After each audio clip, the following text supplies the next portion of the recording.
This podcast is brought to you by the Average Intelligence Podcast. Welcome back to the AI Analysis Podcast. This time, we're going back to the beginning, at least as far as the Down the Middle podcast is concerned. That's right. We're taking a look at the very first episode of Down the Middle, all the way back from 2020. It's truly fascinating to revisit those early conversations. It really is. And observe how profoundly the wrestling world has evolved in such a short time, and maybe more importantly, how some of their initial predictions and, well, hot takes either held up remarkably well or completely veered off course. It gives us a unique historical lens. It really does. Watching that inaugural video from Ben and Jake again, you can still feel that raw, unpolished energy just sort of emanating from it. It was like stepping into a time capsule, honestly. Yeah, definitely. From the initial, almost endearing technical hiccups, you could literally see one of them monitoring the chat on a phone. There were accidental mutings. It was just, real. Right, the classic first show struggles. Exactly. To the immediate, almost competitive banter, it truly set a unique, authentic tone. You could feel that excited, slightly chaotic energy of a first-time live show. Oh, yeah. That palpable moment when they realized somebody is watching hot damn. And they were frantically checking the chat to see if anyone was out there. It was pure, unadulterated passion for the sport, right from minute one, and it immediately drew you into their world. And what's particularly intriguing is how swiftly they established their personas and their shared kind of immersive world within the first few minutes. You have the concept of the All Events Welcome World Championship Challenge, with their friend Eric designated as the first champion in a game of Cards Against Humanity, of all things. Oh, right. Only in wrestling fandom. Exactly. And there's Ben almost casually dropping the bombshell of his 13th tag team title reign and a staggering 16 total titles. Which is just hilarious. It is. But this isn't just casual discussion about a hobby. It instantly communicates that these hosts aren't merely talking about wrestling as distant observers. They are deeply, personally immersed in its culture and its unique, often absurd language. We live it. They embody that competitive showman spirit of professional wrestling, injecting it directly into their own banter and dynamic. It grounds their analysis in a very tangible, relatable way, I think. So, what does this all mean for us today as we look back from our current vantage point? Our goal in this analysis is to unpack their initial focus on older and retired wrestlers who are still active. Right. Compare their early observations about the business and specific stars to what actually transpired in the intervening years, and ultimately to see which of their hot takes from 2020 turned out to be spot-on predictions for the evolving wrestling world. Yeah, see what stuff. This isn't just a simple review of what they said. It's about understanding the historical context their first broadcast provides for where wrestling is now. It's a true snapshot in time, offering invaluable insights into the industry's surprising twists and turns since the pandemic began. Okay, let's unpack this fascinating starting point. The very early days of Down the Middle were defined by this wonderfully informal yet deeply ingrained wrestling culture. They immediately launched into discussions about their own unofficial championships, setting a tone that was both playful and indicative of their genuine love for the sport. It really was. The All Events Welcome World Championship is it's a truly brilliant and wonderfully absurd concept, born from a casual Cards Against Humanity game with their friend Eric. Yeah, the origin story is perfect. And its rules were fantastically broad. Yeah. Any way, shape, or form, provided it's legal. This meant it wasn't confined to the wrestling ring. Theoretically, you could challenge the champion in, a board game, a trivia contest. A staring contest, probably. Right. Or even an argument over who makes the best coffee. It was a philosophical wrestling title that brought the competitive, unpredictable, and often theatrical spirit of wrestling into every aspect of their lives. It's that kind of unscripted, spontaneous creativity that often resonates most with an audience, And then you have Ben not just boasting, but casually dropping that he's a 13-time tag team champion and has 16 titles. This isn't just idle chat. It's them establishing a playful, competitive dynamic right from the start, one that directly mirrors the very industry they're discussing. It's their way of saying, we're fans, yes, but we also live and breathe this, and we take our friendly rivalries just as seriously as the pros take theirs. Totally. That initial raw energy, those first-time live show jitters with shouts like, somebody is watching, hot damn. Constantly checking the chat, working through initial audio glitches like, can you hear me now? Yeah, the classic, can you hear me? It all adds to the charm, making the listener feel like they're right there with them, experiencing the birth of something genuine and unpolished. It's the antithesis of a slick corporate broadcast. And that raw authenticity, for many listeners, is a huge part of its enduring appeal. You're absolutely right. That raw, authentic feel really does hook you in, and it's something many new shows struggle to achieve early on.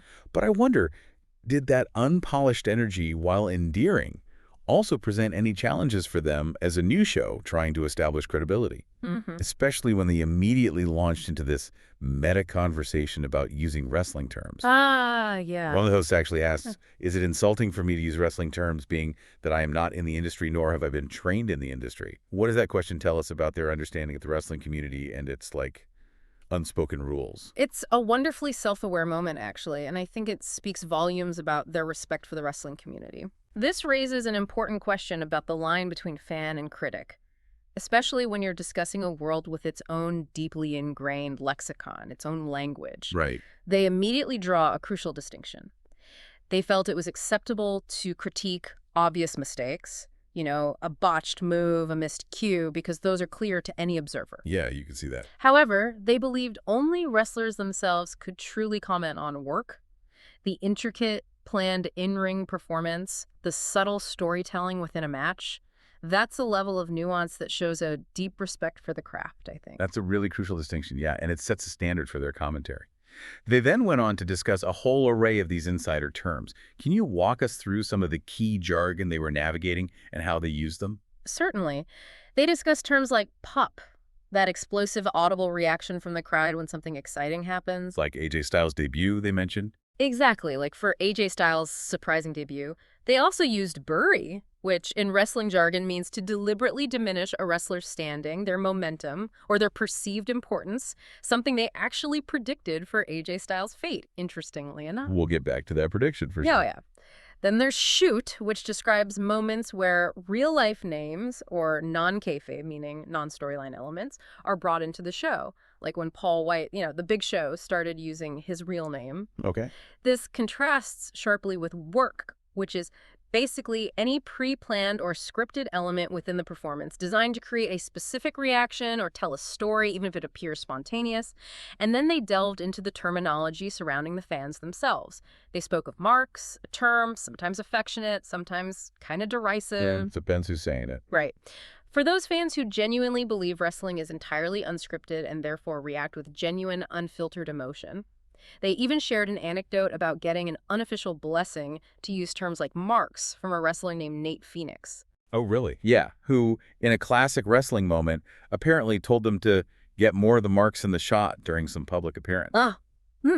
That's brilliant. That story perfectly illustrates how these terms are part of the insider language, a way to connect with those who truly understand the world and its unique theatricality. And finally, heat referred to the strong negative reaction a villainous wrestler, a heel, intentionally provokes from the audience. Like they mentioned with Conan later. Exactly, like the reaction Conan could consistently generate. He was a master at it. Right. It's about respecting the craft, but also being part of the community that understands this unique language. And they even got into specific move names, which truly highlights the immense depth of fan knowledge and the historical variations within the sport's terminology. Oh yeah, the naming debates. They discuss the Katahunji versus Taz Mission or Vader Bomb versus Alba Hager Bomb. This isn't just about semantics. It reveals how even the names of moves can evolve or be rebranded over time, adding another fascinating layer to the sport's rich, constantly changing history. It's like a living language, isn't it? Adapting and shifting with each generation of wrestlers and fans. Exactly. Indeed, the language of wrestling is as dynamic as the sport itself, constantly evolving. And speaking of evolution, one of the most compelling trends they identified right there in 2020 was the surprising resurgence of wrestling legends. Older, often retired wrestlers still stepping into the ring. Yeah, that was a big theme. This phenomenon sparked intense debate among fans and industry insiders. Could these veterans still perform safely and effectively? Right. Was it refreshing nostalgia or a potential roadblock for new talent? Down the Middle zeroed in on it as their core topic, recognizing its significance at that moment. Then the first name they jumped into was Sting. Talk about a comeback. Iconic. His return was shocking, especially after what they called a Funko Bomb neck injury 5 years prior that left him near paralyzation. I mean, that's terrifying. Absolutely career-ending, you'd think. To see someone return from such a severe injury, particularly at the WWE Royal Rumble of all places, was a massive moment. They captured that excitement perfectly in their original discussion, asking, "Tell me you didn't pop for that." And you didn't. Nobody didn't pop for that. Right. It was a moment that transcended company lines and genre, appealing to anyone who remembered his legendary career in WCW and TNA. And now, looking back from our vantage point, how did this early observation for Sting hold up? Well, Remarkably, their instincts were incredibly precise.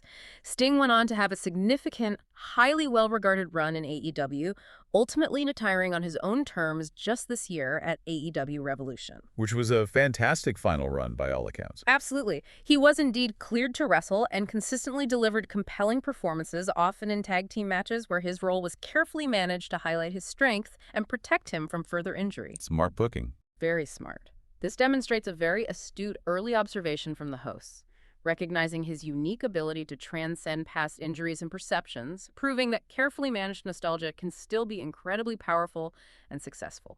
His career resurrection defied almost all expectations. Totally.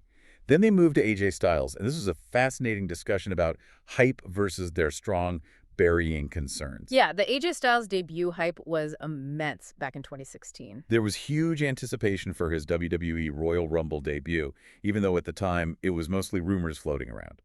The big debate then, as the host pointed out, was whether he'd go to WWE's developmental brand, NXT, or jump straight to the main roster. And NXT was like the place to be then. Right. The general consensus was that NXT was stacked at the time, with incredible talents like Samoa Joe, Kevin Owens, Finn Balor, Drew McIntyre, already dominating the scene. So the fact that he went straight to the main roster signaled WWE had big plans for him. Or maybe not. Well, that was their concern. What's particularly striking is their immediate, almost pessimistic prediction for AJ. I think they're getting ready to bury him. That was a bold call right out of the gate. It was. Their reasoning was deeply rooted in the long-standing perception of Vince McMahon's supposed preference for WWE-made product superstars who had been cultivated and molded within the WWE system from the ground up, rather than established talents from other promotions like TNA or Japan. The outsider complex. Exactly. The fact that AJ was initially paired with a big 7-foot-tall dude, Luke Gallows, who seemed to act as a bodyguard rather than a peer, struck them as a sign of underestimation, a reluctance to trust AJ to stand on his own as a top star. Which, knowing AJ's history, felt kind of insulting. Right. This perception was common amongst fans who had seen many non-WWE stars struggle to reach the very top under Vince. And their encyclopedic knowledge of AJ's history really informed that concern.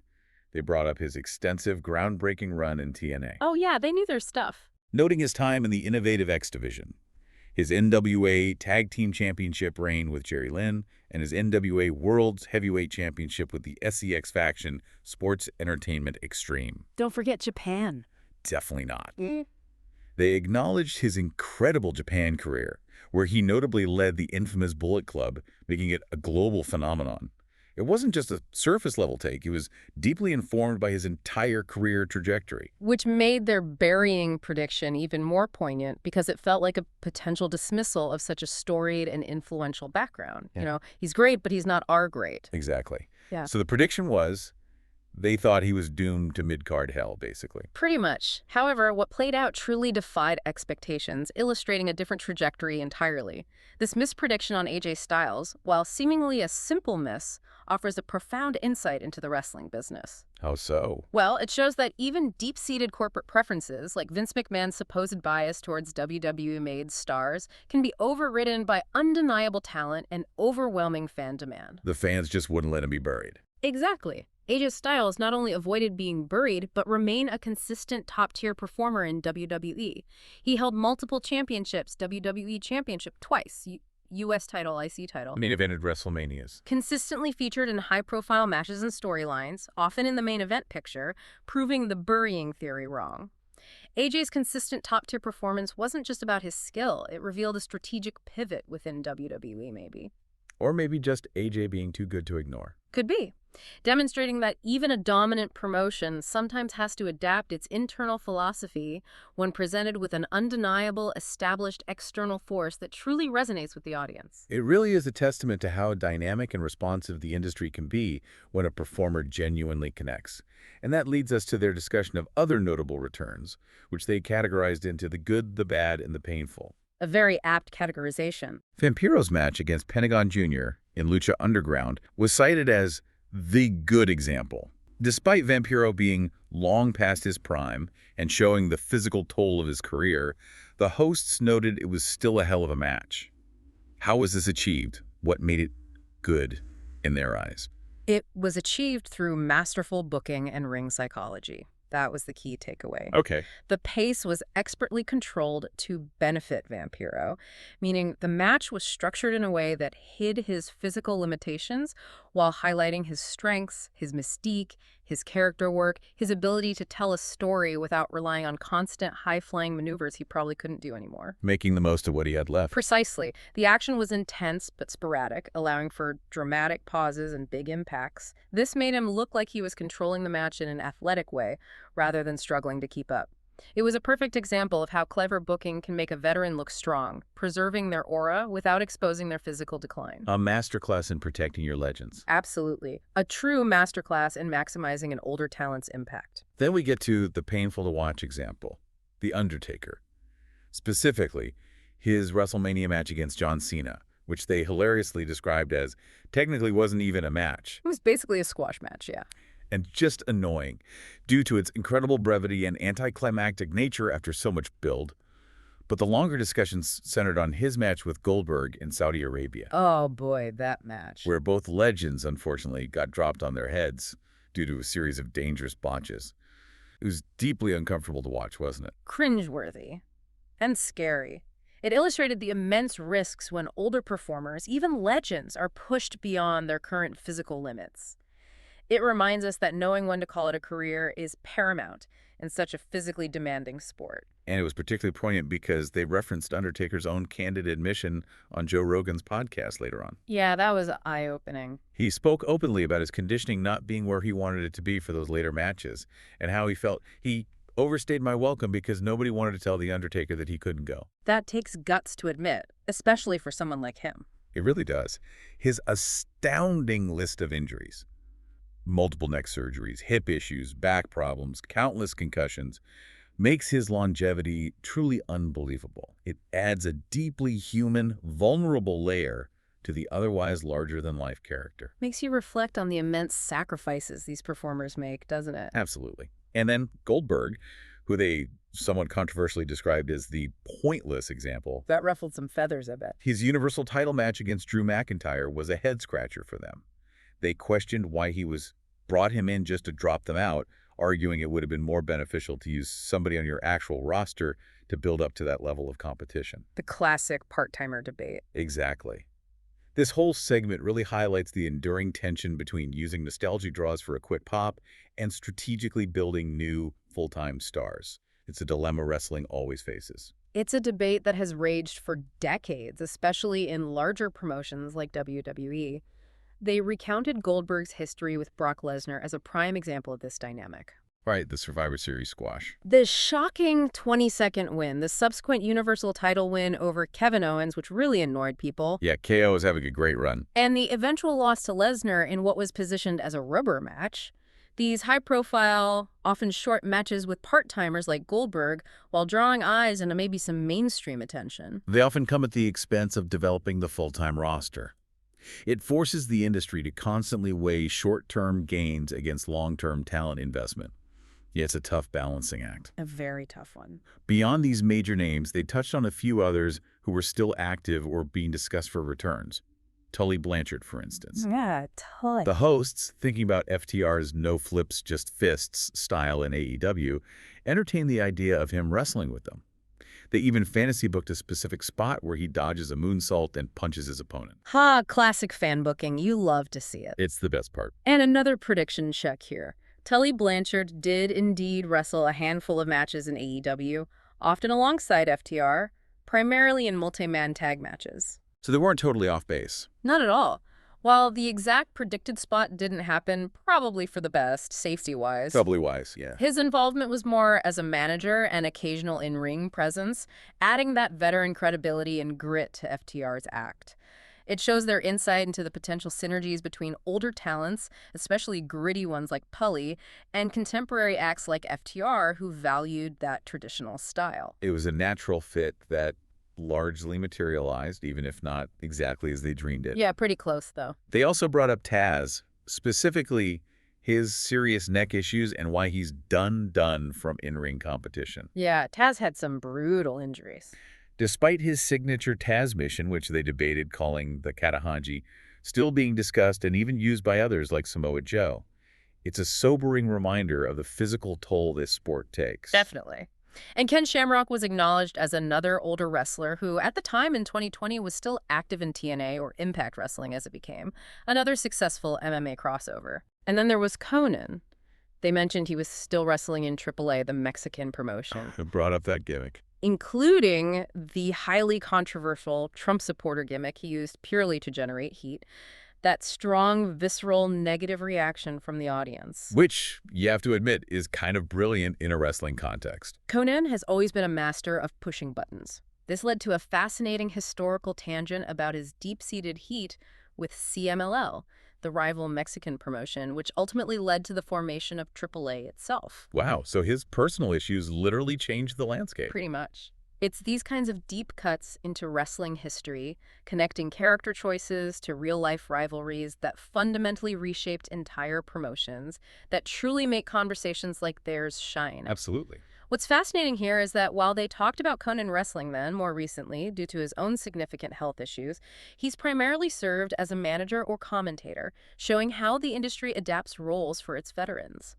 But that gimmick perfectly illustrates his genius for generating heat. A true wrestling mind. Okay, let's pause here for a quick break.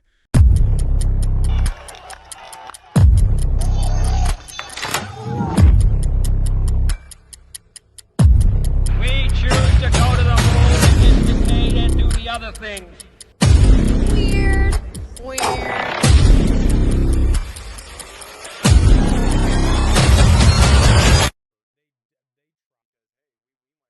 You know, someone said that frickin' Panera's Pepsi's taste funny. Better. No, I mean, What?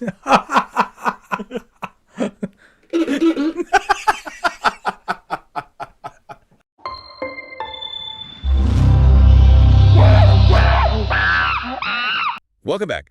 Before the break, we were dissecting the Down the Middle hosts' 2020 takes on returning legends. Now let's pivot to their insights on the global landscape and the complex business side of pro wrestling as they saw it back then. Right, they had some strong opinions on international styles, starting with AAA in Mexico. Yeah, they didn't hold back there. They described AAA as pure chaos, asserting it was too fast, where nothing seems to matter because everybody's doing these incredible moves, but they don't stay on it for long enough.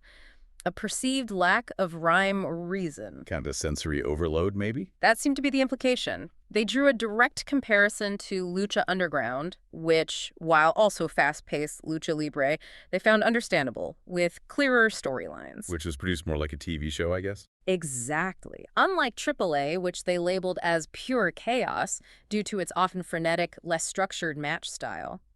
This highlights a common criticism you hear about some Lucha Libre, that the emphasis on spectacular athletic feats can sometimes overshadow traditional storytelling or match psychology. And they gave a great anecdote to illustrate their point. They recalled a Royal Rumble-style match in AAA, Oh yeah, the Eliminator dive. where an already eliminated wrestler was still dived on by an active competitor, a moment that made no sense within the established rules of that match type. Logically, yeah, it's baffling. This really highlighted their frustration with the perceived lack of in-ring storytelling and logic in some lucha. They also noted how the Lucha Brothers, who are incredibly popular performers from AAA, Phenomenal talent. needed to slow down and Yeah. pay much closer attention to tag rules when they arrived in AEW, referencing the running joke that in Mexico, like there's no tags in their traditional lucha matches. The Lucha tag, it's practically its own entity. It really showed the cultural clash of wrestling styles when wrestlers cross over like that. Contrasting that with Japan, they observed that tags matter more, particularly in promotions like New Japan Pro Wrestling. Tag team wrestling there is often presented with a much more disciplined, competitive structure. More sports-like, perhaps? In a way, yes, though they acknowledge there could be some flexibility, especially within stables like the Bullet Club, who famously seemed to ignore tag rules as part of their chaotic gimmick. Right, chaos was their brand. This comparison highlights the incredibly varying approaches to tag team rules and overall match structure across different wrestling cultures. It shows how deeply rooted national styles are in the global perception and performance of wrestling. It makes you think about how performers have to adapt when crossing borders. Massively. And when it came to U.S. styles, they broke it down into distinct categories. The polished WWE style, emphasizing sports entertainment, big characters, slick production. The mainstream style, you could say. Then the old school original NWA style, rooted in gritty realism, longer matches, more traditional grappling. Think Ric Flair, Arn Anderson. Exactly. And then what they called the hybrid indie style, which emerged as this captivating mixture of the high-flying lucha libre athleticism and the hard-hitting dramatic storytelling, often found in the old WCW style. Kind of the best of multiple worlds. Yeah, they even touched on Ring of Honor's shift from primarily focusing on high spots, those big jaw-dropping acrobatic maneuvers, to a stronger emphasis on intricate storytelling, with the Briscoes being noted as an enduring exception who consistently combined both brilliantly. That shift in ROH was pretty significant for the indie scene at the time. For sure. They also mentioned MLW, Major League Wrestling, describing it as not engaging enough for them personally due to a perceived lack of compelling story. Which is subjective, of course, but it shows their emphasis on narrative. This broad overview of styles showed their astute understanding that wrestling isn't a monolith. It's a diverse global art form with different regional flavors and priorities, each with its own philosophy. Definitely. But then they pivoted to a much bigger, more pressing question for 2020. Is wrestling dying? Oof, yeah, the pandemic question. This was during the height of the pandemic, when live events had largely shut down. The host's observation was pretty stark. Wrestling's pretty much dying due to the devastating impact on live crowds. It felt like it at the time. The very lifeblood of the industry, that energy exchange between performers and audience, seemed to have been cut off, leading to widespread concern. It was a scary time for the business. It was a very real existential concern for promotions worldwide. They noted AEW's partial success with limited fans at Daly's Place in Jacksonville. Which was a smart move, keeping some live element. It was innovative, creating a consistent, if smaller, live audience feel. This was starkly contrasted with WWE's Thunderdome, essentially giant screens displaying virtual fans. Looked impressive visually. But in reality, as the host pointed out, many of the fans were actually NXT workers, filling seats or virtual avatars creating a simulated crowd noise. It wasn't quite the real thing. No substitute for real people reacting. And WrestleMania during this period was also forced to operate with limited capacity fans, a shadow of its usual grand spectacle. It painted a very bleak picture for a live performance art form. Absolutely. But here's where we get a significant prediction that largely came true, demonstrating remarkable foresight amidst all that despair. What was the call? Their prediction was optimistic, surprisingly so. By fall, they should be able to start touring again, and even more boldly, I think you're going to see wrestling is going to explode once crowds fully returned. Wow, that was bullish for 2020. It really was. While the initial pandemic impact was severe and prolonged, stretching well past that initial fall estimate, Yeah, it took longer than that. wrestling promotions did eventually resume touring with full crowds, and the industry, particularly AEW, continued its impressive growth trajectory. Even New Japan, hit hard by Japan's strict policies, eventually recovered its footing. So they called the bounce back. They did. This was an incredibly optimistic and ultimately accurate forecast for the industry's surprising resilience. It proved that the demand for live wrestling experiences was merely suppressed, not extinguished. People were desperate for it to come back. It truly was an impressive call, a testament to the enduring appeal of the sport. But while the pandemic eventually eased, they still had deep concerns about the business side of things back then, specifically money, contracts, and control within WWE. Yeah, the business end was shifting rapidly. This was a hot topic, particularly with WWE's significant financial shifts. The absolute biggest news, they noted, was the WWE Network moving exclusively to Peacock, NBC Universal streaming service in the U.S. That was a massive change, huge implications. Huge, especially for subscribers. There was that contentious debate over whether existing $9.99 WWE Network subscribers would be grandfathered into a cheaper $4.99 Peacock premium price point. Which caused a lot of confusion and anger initially. Right. They also voiced significant concerns about the content library itself. They drew parallels to how popular shows like Power Rangers had been taken off other streaming services when rights changed hands. The fear of losing access to the archives. Exactly. There was genuine fear that old, beloved matches and historical content might disappear or become harder to find within the massive WWE content vault. It raised important questions about content ownership and accessibility in the streaming era. Are you really owning it or just licensing it temporarily? Precisely. And their observation was sharp, cutting straight to the core financial dynamic. The company's still making money because they signed that deal with NBC, securing a massive rights fee. Billions, yeah. But crucially, the boys aren't making as much money. The talent. That was the controversial part. This was directly tied to the fundamental shift in how talent was compensated, with shows moving to streaming platforms like Peacock and no longer being traditional pay-per-views. The PPV bonus structure changed or disappeared for many. Wrestlers lost those potentially lucrative pay-per-view bonuses, which had historically been a significant part of their earnings from major events.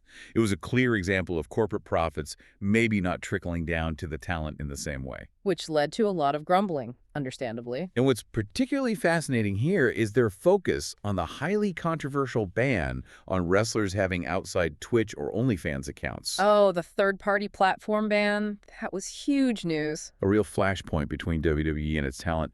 WWE asserted ownership over their performers' likenesses and activities, even outside the ring, arguing it was part of the contracted brand. Which felt like overreach to many performers and fans. They brought up the very public case of Zelina Vega Thea Trinidad being released after reportedly telling WWE to fuck off regarding her Twitch account, a bold act of defiance. Stood her ground. They even voiced a hope that Aleister Black might get released so he could potentially earn more independently, much like Zack Ryder, now Matt Cardona, Who absolutely exploded on the indies after his release. reinventing himself as a major independent wrestling sensation.